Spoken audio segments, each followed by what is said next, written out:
你骗人，让你封建迷信，让你谣言，真心疼啊！这玩意花了我1000大洋啊，还说开过光的。但是我家小柔就是不信这个，目前身体没有感觉。Lately, Weibo has been completely consumed by a female influencer named Jiang Xiaorou. She was only 24 years old, yet she already had millions of followers. Her name blew up on short-form video platforms thanks to a very specific niche, breaking down superstitions and exploring the occult.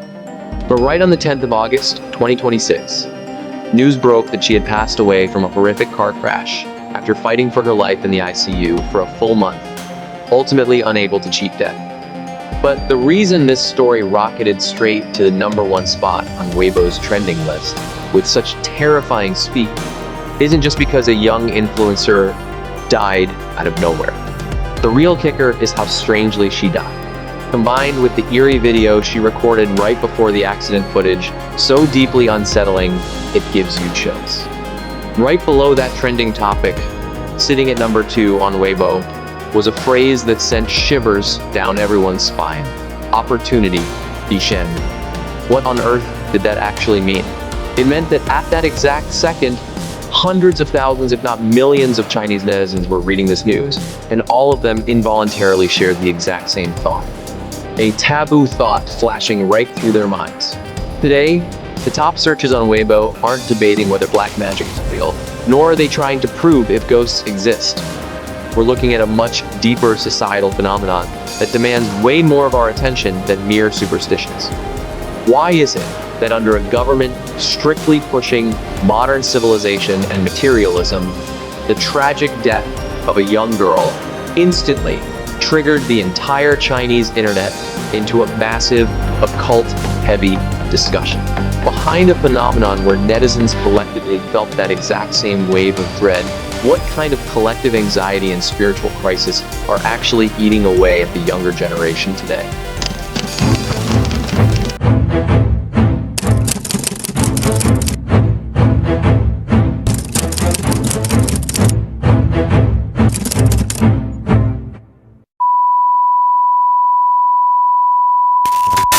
Before we tear this all down piece by piece, if you want to support Trace Zero so we can keep bringing you deeper, long-form investigations, consider joining Trace Circle. You'll get exclusive stickers featuring my face to use in the live chats and comment sections. I'll see you there. Hey Tracers, welcome back.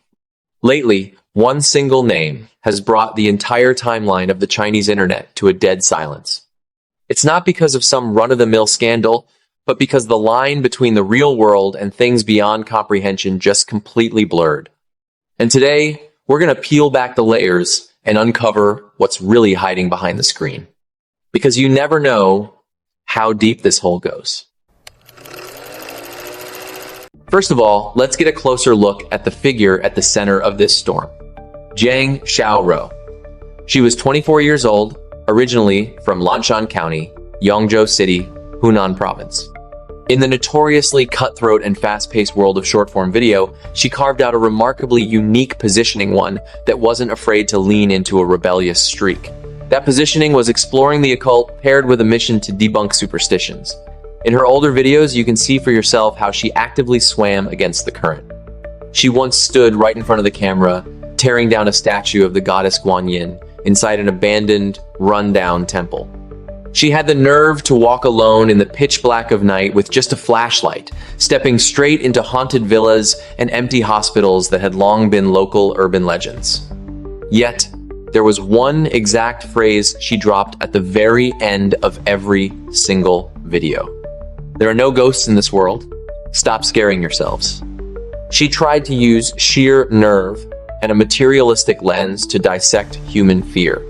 However, that twist of fate struck on the 9th of July, 2026. That was the day she uploaded a video where she dialed a mysterious phone call from an unknown number. When the line connected, no strange noises came through the speaker. She just smiled at the camera and said all she could hear was the sound of her own breathing. But exactly 6 days after that video dropped on July 15th, Jiang Xiaorou suffered a horrific car crash while riding in a rental car on her way from Liuzhou, Guangxi to Guangzhou. The call to that mysterious number went through, and 6 days later, fate snatched away her consciousness, leading to her passing a month later in the ICU. The question is, doesn't the sheer level of coincidence in this story stretch way beyond the limits of reason, making it practically impossible for ordinary people to brush it off as a purely random accident? How are we supposed to view the connection between that warning and the highway tragedy? This event practically slaps logic in the face, allowing it to skyrocket to the top of the trending charts within a matter of hours. According to official hospital records, Jiang Xiaorou suffered severe traumatic brain injury and hemorrhagic shock. She was rushed straight to the first affiliated hospital of Sun Yat-sen University for emergency intervention. For a full month in the ICU, medical bills skyrocketed like boulders crashing down on an ordinary family. Unable to shoulder bills hitting tens of thousands of yuan every single day, her mother was forced to launch a public crowdfunding campaign. A charity organization managed to hand out a 2,000 yuan emergency relief fund, which felt like nothing more than a single drop of water trying to put out the blazing inferno of high-end ICU costs. And on the 10th of August, 2026, that fight officially came to an end. The hospital pronounced her dead. Her family briefly released an official statement pleading with the public and netizens to put a stop to all the wild speculation. They asked everyone to respect the deceased and stop picking apart this family tragedy. The family's message was crystal clear. They wanted their daughter's passing to be viewed for what it fundamentally was, a heartbreaking, purely accidental traffic mishap. But the reality is, the storm of public opinion had already completely spun out of control. Why? Because for millions of young people in China, this event had long since moved past the boundaries of a standard accident. It struck the most fragile nerve in modern society. Let's take a look at the social data fueling this entire phenomenon. Over the past 2 years, there's been a phrase deeply popular among online youth in China, which is practically turned into a guiding life motto. Between working yourself to exhaustion and keeping up achievements, young people choose to burn incense. Between relying on others and yourself, they choose to pray to the Buddha. This line might sound like dark internet humor, but the psychological shift behind it is profoundly real and exhausting. Long lines at the Yonghe Temple, fighting for Lucky Charms, young kids waking up at 5 in the morning just to grab temple admission tickets, tarot readings, to digital horoscopes. Things once branded as remnants of old feudalism are now surging back at full speed among post-90s and post-2000s generations. Have you ever deeply reflected on one thing? In a society where education since childhood drills pure atheism and materialism into people's heads, why is the younger generation increasingly leaning on gods and metaphysics for mental support? The answer is simple. Does the traditional social contract that says hard work always brings results still stand tall today? When job markets shrink, a college diploma no longer guarantees a future, and overtime hours never match up with salary bumps.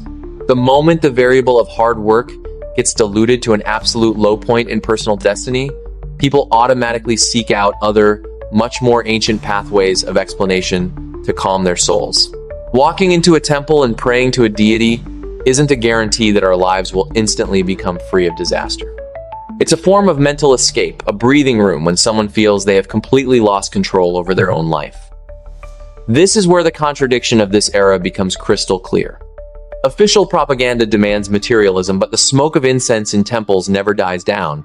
From ancestral traditions to worshiping the god of wealth, that subconscious fear and belief never truly fade away. This belief is usually tightly suppressed beneath the surface. Everyone pretends to be rational, but the moment a massive shock or extreme event triggers collective trauma, that subconscious awareness erupts to the surface like a volcanic magma. And Jiang Xiaorou's case, it was merely the tiny spark that ignited that crater. Textbooks taught us to eradicate superstition since childhood. But after growing up and having our lives beaten black and blue by reality, we finally realize the people around us who are mentally exhausted are quietly choosing to kneel before gods and Buddhas. This proves that when official narrative clashes with crushing real-life existence, an extreme event becomes a pressure release valve. The debate over Xiaorou isn't about how religious people suddenly became, but rather a reflection of a collective despair that has finally hit its absolute peak. By the way, for those of you wanting to grab some official Tracers merch, everything is live right now. We've got hoodies, tank tops, mugs, tumblers, phone cases, and a whole lot more. You can check it out by clicking the link below. It's fully integrated right here into the video. Slowing economic pressure, a gloomy job market, the trap of installments, and the uncertainty of the future, all of it piles up simultaneously, hammering the mentality of an entire generation.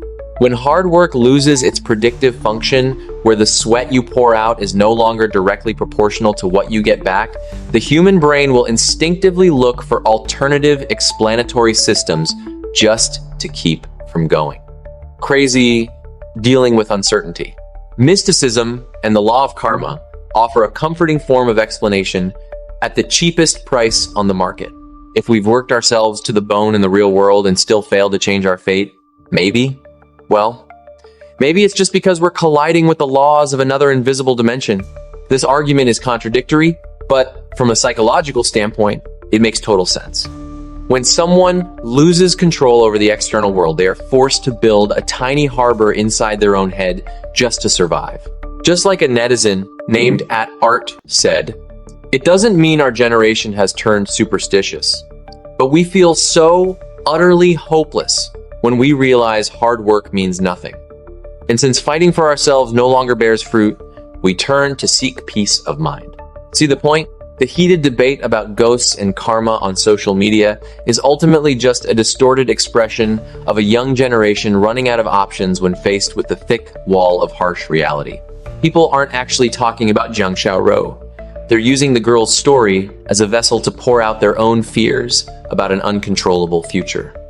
Jiang Xiaorou's story will sooner or later sink, swallowed by the internet's trend algorithms, but the collective psychological fracture she left behind will never just vanish. As a modern society that worships numbers and material wealth, the phenomenon of secretly seeking spiritual refuge amid life's pressures is nothing new. It has long rooted itself deep in our subconscious, and today it's glaringly highlighted, ripped wide open by the heartbreaking tragedy of a 24-year-old girl. When hard work loses its bite and a sense of safety becomes a luxury, believing in something beyond comprehension is the only emergency life belt left, even though we know damn well it might just be a beautiful illusion in the middle of a storm. Tracers, around you? Are there any friends or people close to you who in the past few years have started looking like they're turning away from pure hard work and beginning to seek peace through spiritual channels? What's your take on this phenomenon? Drop your thoughts in the comments below. Don't forget to hit that like button, subscribe, and turn on notifications so we can keep tracking the real stories behind the dark realities of our times. If you're still watching this, maybe you're looking for the same thing I am.